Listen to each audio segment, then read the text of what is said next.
జైల్లో ఉన్న రోహిణి వాళ్ళ నాన్న హార్ట్అటాక్తో చనిపోయాడని చెప్పేసి మటన్ మాణిక్యంతో బాలు వాళ్ళ ఫ్యామిలీకి చెప్పించిన రోహిణి. షాక్లో బాలు ఫ్యామిలీ. అసలు ఏం జరగబోతుంది అనేది పూర్తి వీడియో చూసేయండి. ప్లీజ్ ఫ్రెండ్స్, వీడియోని లైక్ చేయండి, ఛానల్ని సబ్స్క్రైబ్ చేసుకోండి. మీనా వెళ్ళి విద్యాని రోహిణి జీవిత చరిత్ర గురించి అడిగినందుకు ఇక రోహిణికి అర్థమైపోతుంది.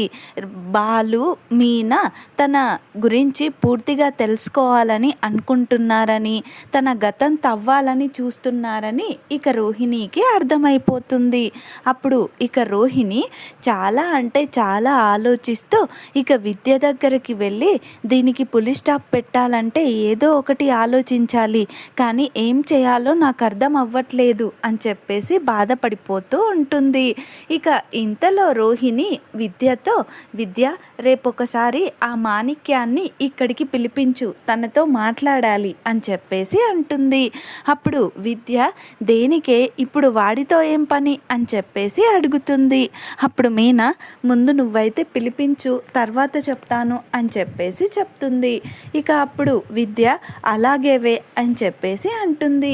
ఇక రోహిణి ఇంటికి బయలుదేరుతుంది. ఇక ఇంకొక వైపు బాలు పోలీసులని వెంటబెట్టుకొని ఇంటికి వస్తాడు.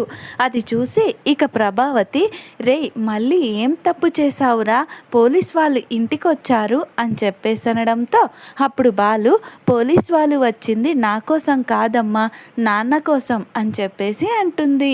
అప్పుడు ప్రభావతి కంగారు పడిపోతూ, ఏమండి మీరు కూడా తప్పు చేశారా అని చెప్పేసి అనడంతో అప్పుడు సత్యం ఉండి, తప్పు చేస్తేనే పోలీస్ వాళ్ళు ఇంటికి రాదు, ఏదో ఒక పని ఉన్నా వస్తారు, నువ్వు కాసేపు నోరు మూసుకొని ఉండు అని చెప్పేసి సత్యం అంటాడు.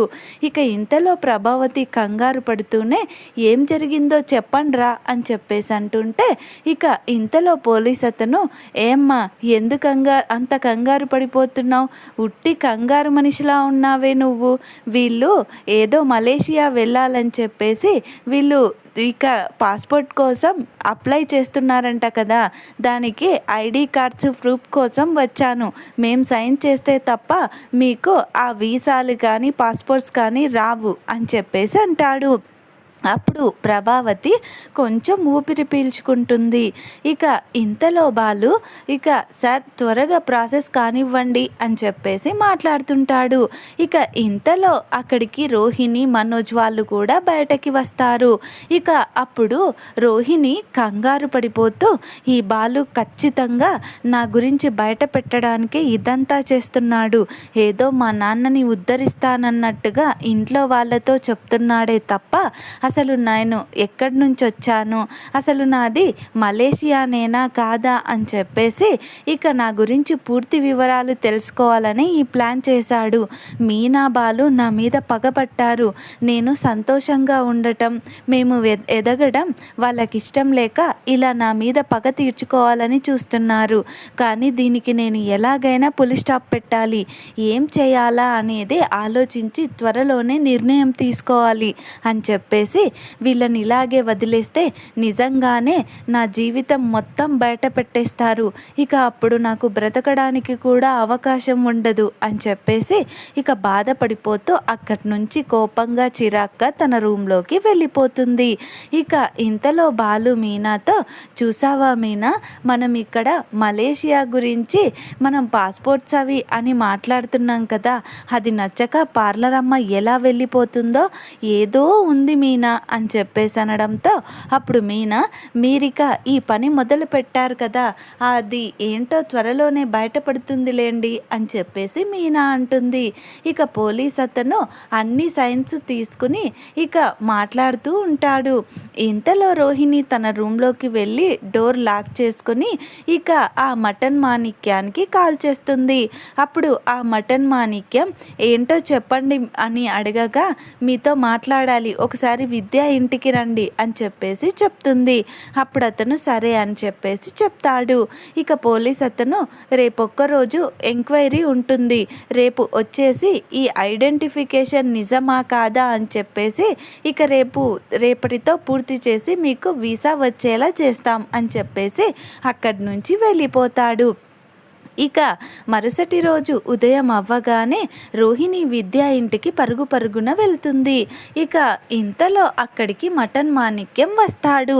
వచ్చి రాగానే ఏంటమ్మా నన్ను మళ్ళీ పిలిచారు అని చెప్పేసి అనడంతో అప్పుడు రోహిణి నాకు మీరు ఇంకొక చిన్న సహాయం చేయాలి, ఇక మిమ్మల్ని ఎప్పటికీ ఇబ్బంది పెట్టను అని చెప్పేసి అడగడంతో అప్పుడు మాణిక్యం నా వల్ల కాదమ్మా, నన్ను వదిలేయండి, ఇప్పటికే నేను అబద్ధం చెప్పానని చాలా బాధపడుతున్నాను.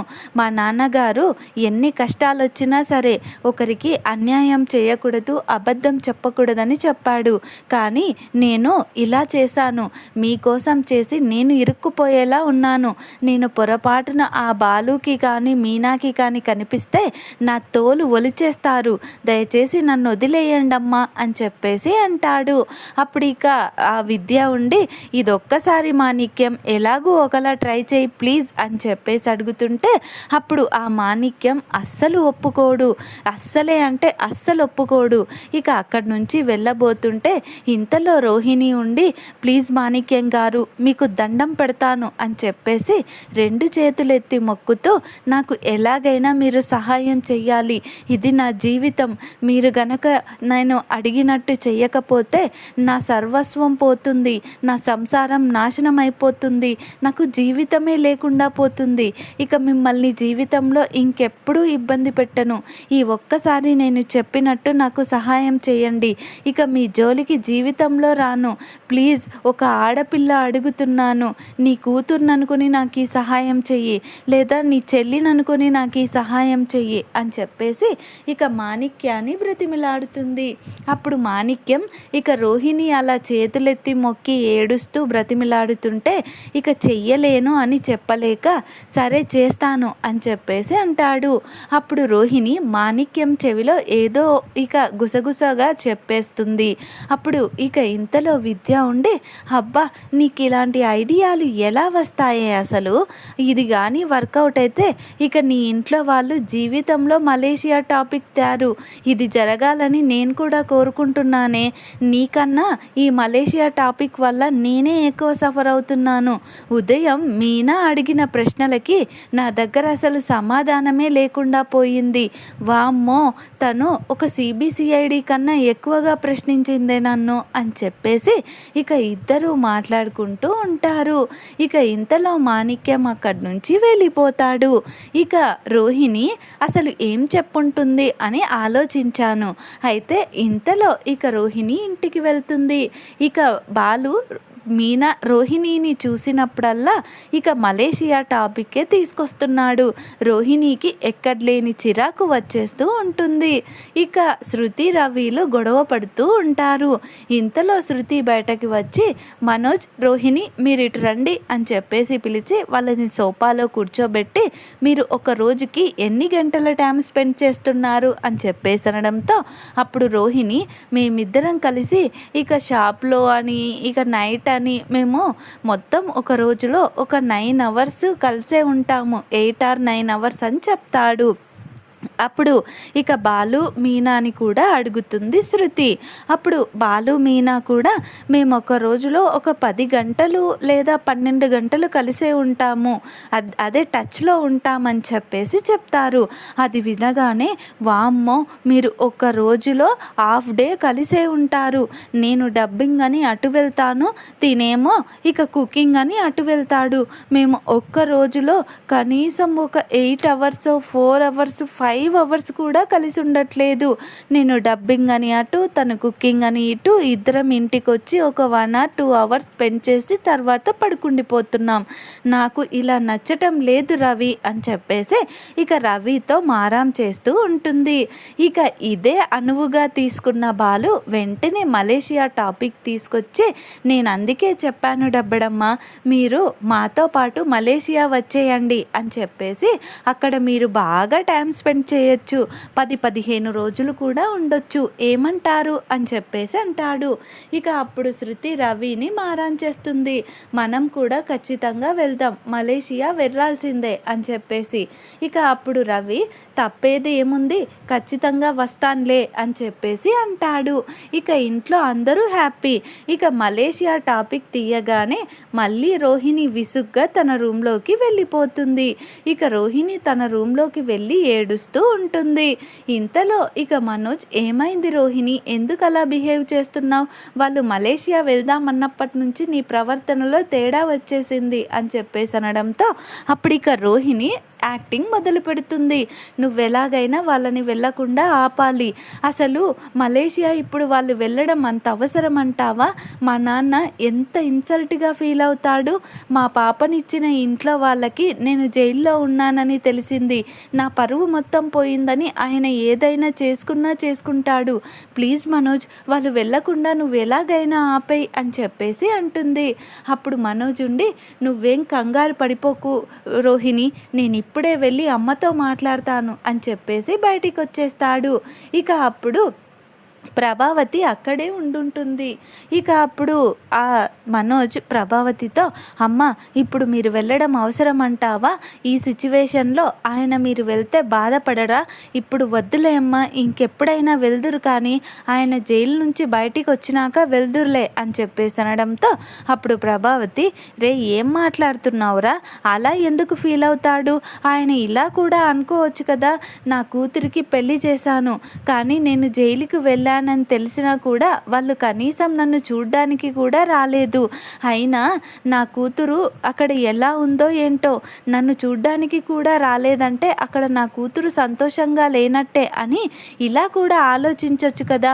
బాలుగాడు చెప్పింది నిజమే, మొన్న బాలుగానికి పరిచయమైన ఆ మలేషియా వాళ్ళు ఖచ్చితంగా రోహిణి వాళ్ళ నాన్నని విడిపిస్తామని చెప్పారంట, బాలుని కూడా అక్కడికి రమ్మన్నారంట, ఇంకా వెళ్ళి రోహిణి వాళ్ళ నాన్నని విడిపించి కొన్ని రోజులు కలిసి ఉన్నట్టు కూడా ఉంటుంది, నువ్వు చెప్తే వినేదేమీ లేదు, మేము ఖచ్చితంగా వెళ్ళాల్సిందే, వెళ్తున్నాం కూడా, ఇది ఎవ్వరు చెప్పినా వినను, చివరికి రోహిణి చెప్పినా వినను అని చెప్పేసి ఇక ప్రభావతి ఖరాఖండిగా చెప్పేస్తుంది. ఇక మనోజ్ చేసేదేమీ లేక, మీ చావు మీరు చావండి, నేను వెళ్తున్నాను, నేను మాత్రం రాను, రోహిణి కూడా రాదు అని చెప్పేసి అక్కడి నుంచి చిరాగ్గా లోపలికి వెళ్తాడు. ఇదంతా డోర్ దగ్గరుండి వింటున్న రోహిణి ఇంకా కోప్పడుతూ ఉంటుంది. ఇక ఇంతలో మనోజ్, చాలా ట్రై చేశాను రోహిణి, కానీ అమ్మ అస్సలు వినడం లేదు అని చెప్పేసి అంటాడు.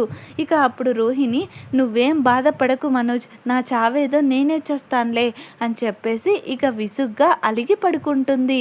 ఇక మరుసటి రోజు ఉదయం అవ్వగానే పోలీస్ వాళ్ళు మళ్ళీ వస్తారు. ఇక ఎంక్వైరీ చేసి మీరు వీసాకి పర్ఫెక్ట్ అని చెప్తారు.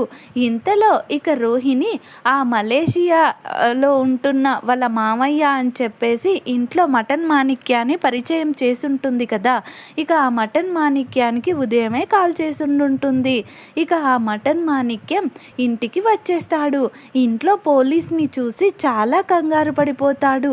అయ్యో, ఈ రోహిణి వాళ్ళ బండారం బయటపడిందా, ఈ పోలీస్ వాళ్ళు ఎంక్వైరీ చేసి రోహిణిని అరెస్ట్ చేయడానికి వచ్చారా ఏంటి, ఇప్పుడు నేను లోపలికి వెళ్తే నన్ను కూడా అరెస్ట్ చేస్తారో ఏమో అని అలాగే గుమ్మం ముందు బిగుసుకుపోయి నిలబడి ఉంటాడు.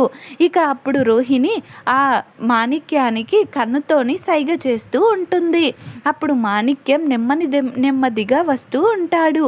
ఇంతలో ఆ పోలీస్ అతను ప్రొసీజర్ అంతా అయిపోయిన తర్వాత వెళ్ళడానికి బయటికి వస్తూ, ఎవరు నువ్వు అని చెప్పేసి గట్టిగా అడుగుతాడు. అప్పుడు మటన్ మాణిక్యం, ఈ పోలీస్ అతను ఖచ్చితంగా నా షాప్కి మటన్ కొనడానికి వచ్చుంటాడు, నన్ను గుర్తుపట్టేసినట్టున్నాడు, ఇక్కడ గనక బయట పడితే ఇక ఈ పోలీస్ వాళ్ళు కుమ్ముతారు, ఆ మీనా బాలు కూడా నన్ను చచ్చేదాకా కొడతారు, ఇప్పుడు ఏం చేయాలి, ఎలా తప్పించుకోవాలి అని చెప్పేసి కంగారు పడిపోతూ ఉంటాడు. ఇక ఇంతలో రోహిణి లోపలికి రా అని చెప్పేసి అంటుంది. అప్పుడు ఆ పోలీస్ అతను ఎవరితను అని చెప్పేసి అడుగుతాడు. అప్పుడు ఇక రోహిణి ఉండి ఆయన మా మామయ్య అని చెప్పేసి చెప్పడంతో ఆ పోలీస్ అతను తప్పుకోవయ్యా, గుమ్మంకి అడ్డంలా గాడిదలా నిలబడ్డావు అని చెప్పేసి ఇక విసుగ్గా అక్కడి నుంచి వెళ్ళిపోతాడు.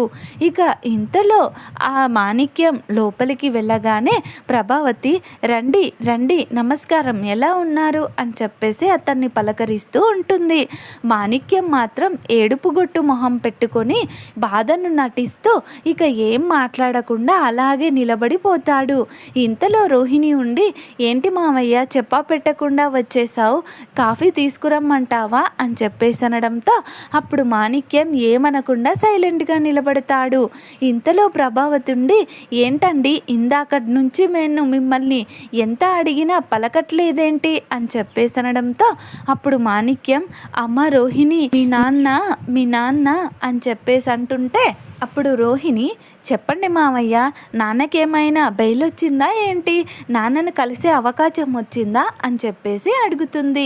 అప్పుడు మాణిక్యం బాధను బాగా నటిస్తూ అమ్మ రోహిణి మీ నాన్న జైల్లో అని అంటుంటే అప్పుడు ప్రభావతి ఉండి అసలు ఏం జరిగిందో చెప్పండి, ఎందుకు అలా నాంచుతున్నారు, అసలు ఏమైంది, ఎందుకు అలా ఉన్నారు మీరు, మీ లోపల ఏదో బాధ కనిపిస్తోంది, మీరు చాలా బాధగా ఉన్నట్టు కూడా అనిపిస్తోంది, అసలు ఏం జరిగిందో చెప్పండి అని చెప్పేసి అడుగుతుంది. అప్పుడు ఇక రోహిణి కూడా బాగా ఓవర్ యాక్టింగ్ చేస్తూ ఇక నిజంగా ఏడుస్తూ అసలు ఏం జరిగింది మావయ్య, నాన్న నాన్న అంటున్నావు, నాన్నకి ఏమైనా ప్రాబ్లమా అని చెప్పేసి అడుగుతుంది. ఇక అప్పుడు ఆ మాణిక్యం ఏడుస్తూ అమ్మ రోహిణి మీ నాన్న జైల్లో హార్ట్అటాక్తో చనిపోయాడమ్మా అని చెప్పేసి అంటాడు. అప్పుడు ఇక ఈ రోహిణి ఉండి ఏంటి మామయ్య నువ్వు చెప్పేది నిజమేనా, నిజం చెప్పు మామయ్య, నా మీద జోక్ చేస్తున్నావు కదూ అని చెప్పేసి అడుగుతుంది. అప్పుడు మాణిక్యం నేను ఈ విషయంలో జోక్ ఎందుకు చేస్తానమ్మా, నిజంగానే మీ నాన్న హార్ట్అటాక్తో చనిపోయాడంట అని చెప్పేసి, చనిపోయి కూడా ఒక 4 days 5 days అవుతుందంట, మన మొబైల్స్ కలవకపోవడంతో వాళ్ళే దహన సంస్కారాలు కూడా పూర్తి చేశారంట అని చెప్పేసి అంటాడు. అప్పుడు రోహిణి ఇక బాగా నటిస్తూ ఏడుస్తూ తల బాదుకుంటూ అయ్యో నాన్న నేను నిన్ను చివరి చూపు కూడా చూసుకోలేకపోయాను కదా నాన్న అని చెప్పేసి, నా బ్రతికి ఎందుకు నాన్న, నేను మలేషియా వెంటనే వెళ్ళాలి నాన్న నాన్న అని చెప్పేసి ఏడుస్తూ ఉంటుంది. ఇక ఇంతలో ప్రభావతి అయ్యో ఇలా జరిగిందేంటి, అమ్మ రోహిణి ఏడవకు తల్లి అని చెప్పేసి, ఒక కన్న తల్లి కన్న బిడ్డ ఎలా ఏడిస్తే బాధపడుతుందో అలా బాధపడుతూ రోహిణిని హగ్ చేసుకొని ఏడవకు తల్లి ఊరుకో అమ్మ రోహిణి నీకు మేమంతా లేమా అని చెప్పేసి రోహిణికి ధైర్యం చెప్తూ ఉంటుంది. అప్పుడు రోహిణి లేదత్తయ్య, నేను మా అమ్మని మా నాన్నని చూడాలత్తయ్య, నేను వెళ్ళాలి మామయ్య వెళ్దాం పద, నేను మలేషియా వెళ్ళాలి అని చెప్పేసి అనడంతో అప్పుడు ఇక ఆ మాణిక్యం తన మనసులో అమ్మో సీరియల్స్ సినిమాల్లో నటించే వాళ్ళకంటే నువ్వు చాలా బాగా నటిస్తున్నావు, నీకు ఆస్కార్లు నంది అవార్డులు కాదు ఇంకేదైనా కొత్త అవార్డు సృష్టించాలి, అంతగా నటిస్తున్నావు అని చెప్పేసి ఇక తన మనసులో అనుకుంటూ ఉంటాడు. ఇక రోహిణి బాగా ఏడుస్తూ కళ్ళు తిరిగి పడిపోయినట్టు యాక్టింగ్ చేస్తుంది. ఇక ఇంతలో ప్రభావతి కంగారు పడిపోతూ మీనా వెళ్ళి వాటర్ తీసుకురా, అమ్మ రోహిణి లే అమ్మా లే అని చెప్పేసి రోహిణిని లేపడానికి ట్రై చేస్తుంది. కానీ రోహిణి నటిస్తుంది కదా అస్సలే లెగదు. ఇక ఇంతలో శృతి కూడా అక్కడికి వచ్చి రోహిణి అని చెప్పేసి రోహిణిని లేపడానికి ట్రై చేస్తుంది. ఇక ఇంతలో మీనా వాటర్ తీసుకుని వస్తుంది. అప్పుడు ప్రభావతి ఆ వాటర్ తీసుకొని కొన్ని ఇక రోహిణి మొహం మీద చల్లుతుంది. అప్పుడు రోహిణి స్పృహలోకి వచ్చినట్టే యాక్టింగ్ చేస్తూ నాన్న నేను వెళ్ళాలి, మా నాన్నని చూడాలి, అయ్యో నాన్న అని చెప్పేసి ఇక ఏడుస్తూ ఉంటుంది. అప్పుడు ఇక మాణిక్యం ఉండి నువ్వు ఇప్పుడు మలేషియా వెళ్ళి మాత్రం ఏం చేస్తావమ్మా, అక్కడ మీ నాన్న శవం కూడా లేదు, అన్నీ అయిపోయాయమ్మా, నేను వేరే వేరే దేశం వెళ్ళాను, అదే బిజినెస్ పని మీద వెళ్ళాను, నా ఫోన్ కూడా కలవలేదు, నీ ఫోన్కి ట్రై చేసినా కూడా రీచ్ అవ్వలేదంట. ఇక మన ఫోన్లు ఎలాగూ రీచ్ అవ్వలేదని చెప్పేసి ఇక చనిపోయిన బాడీని ఎన్ని రోజులని ఉంచుతారమ్మా, వాళ్ళు కూడా మన కోసం ఒక 2 days వెయిట్ చేశారంట. మన ఫోన్లు కలవకపోయేసరికి ఇంకా మీ నాన్న దహన సంస్కారాలు వాళ్ళే చేశారంటమ్మా అని చెప్పేసి, ఏ కూతురికి ఇలాంటి పరిస్థితి రాకూడదమ్మా, నేను వేరే నాన్న బిజినెస్ వ్యవహారాలన్నీ అక్కడికి వెళ్ళి చక్కబెట్టాలి, ఆస్తుపాస్తులన్నీ చూసుకోవాలి, అన్నీ సరిచేసి చెప్తానమ్మా. నాకు తెలిసి ఆ పోలీస్ వాళ్ళు మీ నాన్న చేసిన నేరానికి మీ ఆస్తులు కూడా హ్యాండ్ ఓవర్ చేసుకునే అవకాశం ఉంది. ఆ కేసులు మీ నాన్న చెయ్యలేదు, అందులో మీ నాన్న తప్పేం లేదు అని తెలిసినప్పుడే ఇస్తారేమో అని చెప్పేసి ఇక ఆస్తి గురించి కూడా ఎప్పుడూ ప్రభావతి అడగకూడదని చెప్పేసి మాణిక్యం చేత చెప్పిస్తుంది. ఇక రోహిణి అంత ఏడ్చి బాధపడుతున్నా కూడా ప్రభావతికి ఏమాత్రం ఆస్తి మీద ఆశతో ఏమాత్రం జాలి లేకుండా, అదేంటి అంటే ఇప్పుడు రోహిణికి ఆస్తిపాస్తులు ఏం లేవా అంటే రోహిణి ఇలా ఉట్టిగా ఉండాల్సిందేనా అని చెప్పేసి అంటుంది. ఇక ఇంతలో సత్యం, ఏమే ప్రభా, అసలు నువ్వు మనిషివేనా? అక్కడ కోడలు వాళ్ళ నాన్న చనిపోయి బాధపడుతుంటే నువ్వు ఆస్తిపాస్తుల గురించి అడుగుతావా? అసలు నువ్వు మనిషివి కాదు, నీకు ఎంత తిట్టినా బుద్ధి రాదు అని చెప్పేసి అంటుంటే అప్పుడు మాణిక్యం అక్కడికి వెళ్ళి ఆ కేసుల విషయాలు ఏదో నేను చూసుకుని రోహిణి ఆస్తి రోహిణికి వచ్చేలా చేస్తాను అమ్మ, చివరిగా ఒక మాట అని చెప్పేసి ప్రభావతితో, తను తల్లి తండ్రి లేని పిల్ల, ఇక తనని మీరే చూసుకోవాలి, తల్లి తండ్రి లేని అమ్మ అనాథలా అయిపోయింది, ఇక తనకి తల్లి తండ్రి అన్నీ మీరే అయి చూసుకోవాలమ్మా, వస్తాను రోహిణి అని చెప్పేసి ఇక అక్కడి నుంచి మలేషియాకి వెళ్తున్నట్టుగా బిల్డప్ ఇచ్చి బయలుదేరతాడు. ఇక రోహిణి మాత్రం బాగా ఏడుస్తూ, నేను కాసేపు ఒంటరిగా వదిలేయండి అని చెప్పేసి తన రూమ్లోకి పరిగెత్తుకుంటూ వెళ్తుంది. ఇక బాలుకి మాత్రం ఇదంతా ఒక డ్రామా అని అనిపిస్తూనే ఉంటుంది. ఇక బాలు రోహిణి అలా వెళ్ళగానే మీనాతో, ఇక రోహిణి అలా వెళ్ళగానే అందరూ వెళ్ళిపోతారు. ఇక బాలు మీనాతో, మీనా నాకు ఎందుకో ఏదో డౌట్గానే ఉంది మీనా అని చెప్పేసి అనడంతో, మీ డౌట్ ఏమో కానీ పాపం రోహిణి వాళ్ళ నాన్న చనిపోయాడని చెప్పేసి కనీసం భోజనం కూడా చెయ్యలేదు పాపం అని చెప్పేసి అంటుంటే అప్పుడు బాలు, నువ్వొక తింగర్దానివి, వాళ్ళ నాన్న చనిపోయాడంటే నువ్వెలా నమ్ముతున్నావు మీనా? నాకు ఇందులో ఏదో అనుమానంగా ఉంది. మన పాస్పోర్ట్లు అన్నీ ఓకే అయ్యే టైంలో, మనం మలేషియా వెళ్దామనుకునే టైంలోనే వాళ్ళ నాన్నకి హార్ట్ అటాక్ వచ్చి చనిపోయాడా? ఇదంతా రోహిణి అదే పార్లరమ్మ కావాలనే చేస్తోంది, పార్లరమ్మ ఆడుతున్నది మొత్తం డ్రామా అని నాకు బాగా తెలుస్తోంది, అదే నిజం అనిపిస్తోంది మీనా అని చెప్పేసి అనడంతో అప్పుడు మీనా ఉండి, మీరు చెప్తుంటే నాకు కూడా అలాగే అనిపిస్తోందండి అని చెప్పేసి అంటుంది. అప్పుడు బాలు, దీని గురించి మనం పూర్తిగా తెలుసుకోవాలి అని చెప్పేసి మాట్లాడుకుంటూ ఉంటారు. మరి మీనా బాలు నెక్స్ట్ ఏం స్టెప్ వేయనున్నారు, రోహిణి బండారం ఎలా బయట పెట్టనున్నారు అనేది పూర్తి వీడియో టీవీలో కంటే ముందుగా చూడాలనుకుంటే మా వీడియోని లైక్ చేయండి, ఛానల్ని సబ్స్క్రైబ్ చేసుకోండి.